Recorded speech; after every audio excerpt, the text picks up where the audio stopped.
Comment ils vont? Le pire qui puisse arriver. C'est ce qu'on a dit chez Mercedes après l'accrochage entre les deux voitures. Lewis a fait très mal à son équipe au Qatar, on va en parler dans cette vidéo. On va aussi évoquer le sacre de Max bien entendu, et j'ai aussi hâte d'avoir votre avis sur la perf de McLaren. Ce week-end, c'était le Grand Prix du Qatar à Losail, et c'est Max Verstappen qui s'est imposé devant Oscar Piastri et Lando Norris. Allez, on en parle. Pour soutenir la chaîne, tu connais la chanson, abonne-toi et laisse-moi ton meilleur pouce bleu.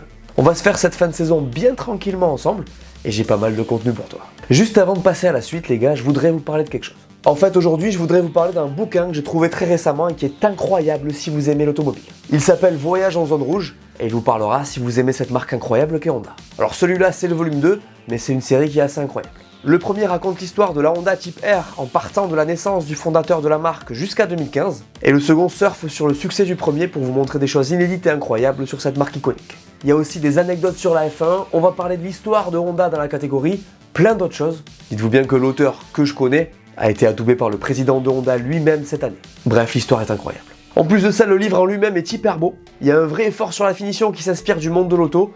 C'est un très beau produit. Ils sont tous numérotés, c'est quali. Bon, vous l'aurez capté, j'ai eu un coup de cœur et je vous mets le lien en description si ça vous intéresse. Bonne vidéo.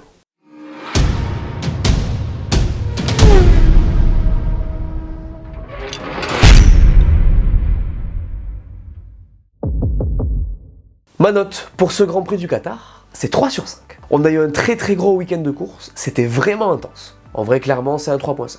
On a vu des dépassements, de la stratégie, les pilotes étaient littéralement cuits à l'arrivée. C'était vraiment marqué, ça faisait longtemps qu'on les avait pas vus aussi éclater.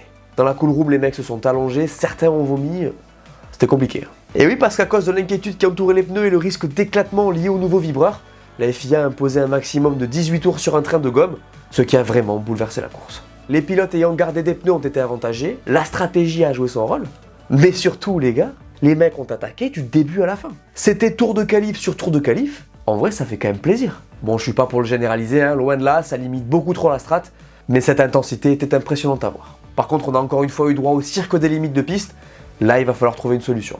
C'est le même tarif pour tout le monde, pas de soucis, mais je pense vraiment qu'il va falloir faire quelque chose à ce niveau-là pour l'an prochain. Donnez-moi votre avis en commentaire.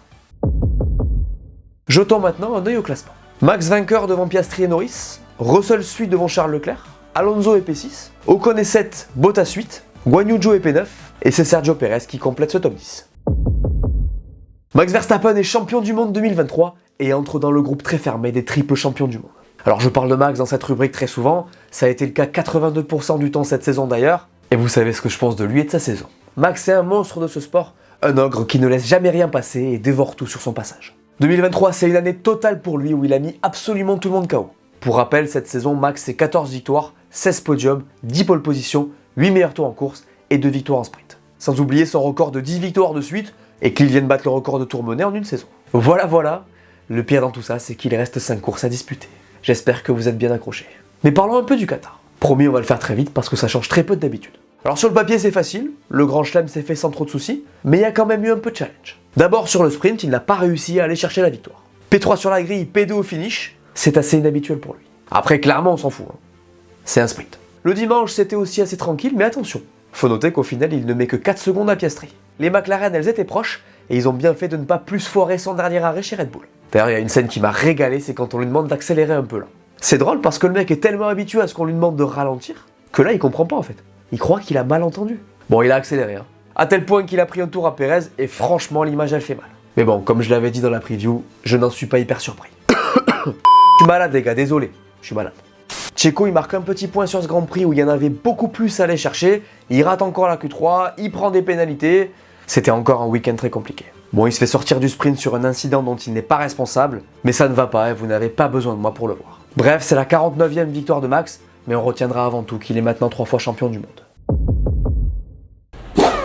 McLaren, ça commence à faire très peur là. Heureusement que Max est là pour la concurrence parce qu'il raflerait absolument tous les mecs. 2 fois double podium sur un week-end de Grand Prix, c'est juste un délire. Et c'est la 2e fois de suite. Au Japon et au Qatar, McLaren était l'équipe la plus représentée sur la boîte. Les gars, je vais vous dire un secret. Sur les 3 derniers Grands Prix, McLaren a marqué 104 points. C'est bien plus que ses concurrents, Red Bull incluse. Les Oranges, ils ont une paire de pilotes hallucinante qui conduit un bolide qui est devenu une fusée. Dans les virages de Losail, cette McLaren, elle était sur des rails. Encore une fois, je suis bluffé. Quelle saison de leur part, franchement. Jamais on aurait pu l'imaginer en mars. En plus, les mecs commencent à te sortir des pit stops de 1 seconde 8, je sais plus quoi vous dire. En vrai, ça fait très plaisir. Après, je peux pas m'empêcher d'avoir des regrets les concernant. Parce que vendredi, les deux pilotes ont déconné avec les limites de piste. Imagine, ils sont 2 et 4 sur la grille dimanche. Bon, il y a moyen que ça change rien. Mais on sait jamais. Bref, c'était un week-end de fou. On parle de la pépite ou pas? J'avais chaudement félicité Oscar Piastri pour sa perf au Japon. Et ben je viens recommencer de manière encore plus chaude. C'est un diamant brut ce mec. C'est juste incroyable ce qu'il nous fait. Le gars est calme, posé, et il nous sort un week-end de fou furieux. D'abord la pole du sprint puis la victoire, suivi d'une première P2 en carrière devant son coéquipier. Bon, la voie s'est ouverte comme par magie au départ et il y a eu des consignes d'équipe, j'entends. Mais c'est lui qui avait la track position et dans le cas de McLaren, on peut le comprendre. Après, il a encore une marge de progression au niveau du rythme, c'est clair. D'ailleurs, c'est un peu ça qui me fait peur. Dans tous les cas, il m'a régalé et j'ai hâte de voir ce que ça va donner quand il aura une voiture capable de gagner un Grand Prix. Côté Norris, c'était encore un gros week-end, mais il y a eu quelques erreurs qui l'ont mis dedans. Les deux qualifs, en vrai, il a pas le droit. Il doit être en première ligne vendredi et en pole samedi, donc il peut s'en vouloir. Après, sur le Grand Prix, quand il kiffe pas les consignes, je le comprends aussi. Il est plus rapide, il peut aller le chercher, normal que ça le gave d'attendre derrière. Après, pour eux, l'équipe, c'est la priorité. On reparlera tout ça, je l'espère, l'an prochain. Bref, McLaren, c'est assez fou et ça fait plaisir. Restez bien jusqu'à la fin de la vidéo, faut qu'on parle de leur écart avec Aston. C'est pas forcément évident, j'avoue, mais Ferrari est dans les tops de ce Grand Prix. J'avais dit dans la preview qu'il faudrait observer leur baston avec Marco, et en vrai on n'a pas vraiment eu droit à ce qu'on espérait. Ils peuvent d'ailleurs vraiment remercier les Allemands puisqu'ils ne perdent que 6 points sur eux au Qatar. Et oui, parce que l'addition aurait dû être beaucoup plus salée, on le sait tous très bien. Mais on parle de Mercedes un peu plus tard. Chez Ferrari donc ça limite la casse, et c'est le plus important. Cette voiture elle a du mal sur ce genre de tracé très rapide, ça s'annonçait venteux donc pas à leur avantage, ils s'en sont donc très bien sortis. De son côté, Charles a fait un week-end correct, même si c'est vraiment dommage qu'il sorte du top 8 du sprint à cause d'une pénalité. Après, il est solide sur la qualif et dimanche, il fait ce qu'il peut avec ce qu'il a. Par contre, faut le dire les gars, d'ailleurs Charles l'a fait, voir Russell finir devant lui alors qu'il repartait dernier après l'accrochage du premier tour, ça fait très très mal. La Mercedes avait beaucoup plus de rythme que la Ferrari et c'était absolument criant à l'oseille. D'ailleurs la McLaren aussi, pas besoin de le dire. Côté Carlos, on a bien senti que c'était compliqué pour lui, même s'il fait un gros samedi et qu'il ramène des points importants. En vrai, c'est un peu dur de le voir ne pas commencer ce Grand Prix sur un problème de pompe à essence. Bon, vous l'aurez compris, c'est un tout petit top pour Ferrari, mais bon, ils sauvent vraiment les meubles et c'est pour ça qu'ils sont là. Alfa Romeo est dans les tops de ce Grand Prix, bien évidemment. Je pense que là, on peut parler d'une performance référence pour eux au Qatar. Attends, 8 et 9 pour Alfa à ce moment-là de la saison, c'est juste bijou. C'est pile le moment où ils avaient besoin de marquer des points pour se refaire une santé. On parle du classement en fin de vidéo comme d'habitude. En tout cas, c'est cool de les voir à ce niveau, c'était presque inespéré. Écoutez Bottas après la course. Je pense qu'on a beaucoup appris et qu'on commence à tirer davantage de la voiture. Peut-être que la piste a un peu joué en notre faveur, mais nous étions bien plus forts que lors des courses précédentes. De son côté, Joe a lui décalé sa stratégie dès le début de course, et ça a payé. On l'écoute aussi. C'est incroyable de finir le week-end comme ça. Il y a une excellente ambiance dans l'équipe et c'est une grande récompense pour nous. Je suis parti dernier sur la grille, 19ème, et je termine 9ème, c'est génial. On travaille toujours sur nos améliorations et on doit composer un peu avec, on doit néanmoins encore travailler car c'était piégeux. Depuis la pause estivale, on n'a rien lâché, on a eu des difficultés, on s'est fait éliminer en Q1 souvent, mais je suis très content. L'an dernier, ils avaient réussi à garder la P6 en finissant très bien la saison, j'ai hâte de voir ce qu'il en sera cette année. Tellement de regrets pour Mercedes, je vous jure, j'ai vu l'accrochage, j'ai été dégoûté. Ah, t'es trop fan de Mercedes, t'es pas impartial. J'avais juste envie de voir ce qu'il pouvait faire en étant sur la piste. Y a un problème? Continuons. En vrai, Lewis, il a déconné. C'est un incident de course, y a pas de problème. C'est le départ, c'est compliqué. Mais s'il y a un responsable, c'est 100% lui. George, il pouvait rien faire, il n'y avait pas la place. Lewis, il a voulu tirer avantage de ses pneus tendres trop vite, il s'est précipité, il a fini en scooter. C'est le tarif. D'ailleurs, il en a assumé la responsabilité tout de suite, et c'est cool de voir ce genre de fair play dans une équipe.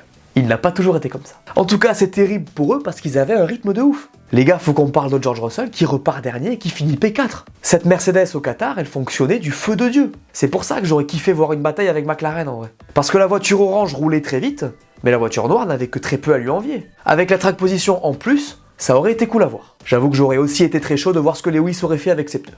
Il aurait probablement été chercher Max dans les premiers tours, on aurait dû après jouer avec la stratégie, on saura jamais. En tout cas, on sentait qu'ils auraient pu faire quelque chose. Après, vous le savez, hein, avec des 6, Sergio Perez serait champion du monde. Elle était gratuite, c'est cadeau. Écoutons une réaction de l'équipe. C'est la pire chose qui puisse arriver à une équipe de course de voir ces deux pilotes entrer en collision. Après, il est vrai qu'inverser la situation et finir avec George 4ème devant une Ferrari n'était pas vraiment quelque chose que nous aurions pu espérer après un tour de course. Ce qui aurait pu se produire est clair. Nous étions dans le rythme des McLaren. Probablement pas à portée de Max, mais il y a un double podium qui aurait pu avoir lieu aujourd'hui pour nous. Malheureusement, les peut-être ne comptent pas vraiment dans ce sport. On en parlait. Après, en vrai, pour Russell, ça sera un bon moyen de reprendre confiance. Par contre, c'est vrai qu'on entend souvent Lewis assumer des petites erreurs dernièrement. C'est pas non plus super bon signe. Bref, à l'oseille, cet accrochage a coûté très cher.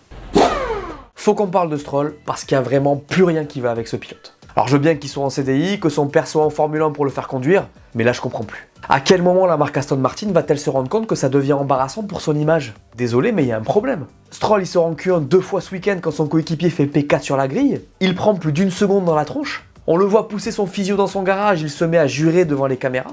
À un moment donné, c'est bon, le gars n'est plus à sa place. Encore une fois, j'ai rien contre lui. Je l'ai même défendu à une époque, Lance Stroll.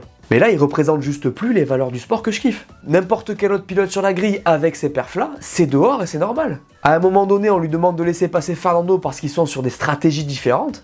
Mais laissez-moi rire. Ils sont dans des catégories différentes. En fait, c'est pas uniquement ses perfs le problème, c'est son attitude globale. On a l'impression qu'il n'est pas content d'être là. Je vous ferai une vidéo sur le sujet avant la fin de saison. Bref, Lance, il est nulle part. C'est un point pour son équipe et je pense que ça ne va pas durer très longtemps. Alors je vais très vite fait parler de Fernando parce qu'encore une fois il a fait de la survie ce week-end. 2 fois en Q3, 9 points marqués, il a fait ce qu'il a pu et on a senti qu'il était au max. D'ailleurs il a dépassé la limite puisqu'il a fait des erreurs qui ont coûté à sa course. Bref, c'est une vraie galère pour Aston, mais bon là je me répète. Alpine est dans les flops de ce Grand Prix, même si j'avoue c'est un petit flop. En fait ils sont dans cette catégorie car ils auraient dû mettre les deux voitures dans le top 10. C'est dommage de ne voir qu'un Esteban Ocon P7.